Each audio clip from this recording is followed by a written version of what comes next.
Welcome back.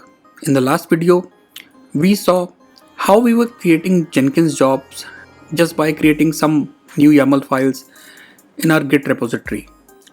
So let's understand what are the steps to reach that state. So first of all, we need to have a Jenkins instance in place where we will do this experiment.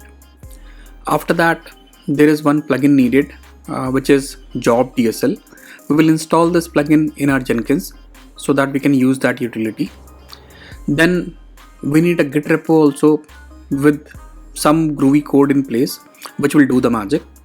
And then we finally need some pipeline configuration, which we will templatize using our groovy code. So let's jump on to the first point, which is Jenkins setup using Docker container.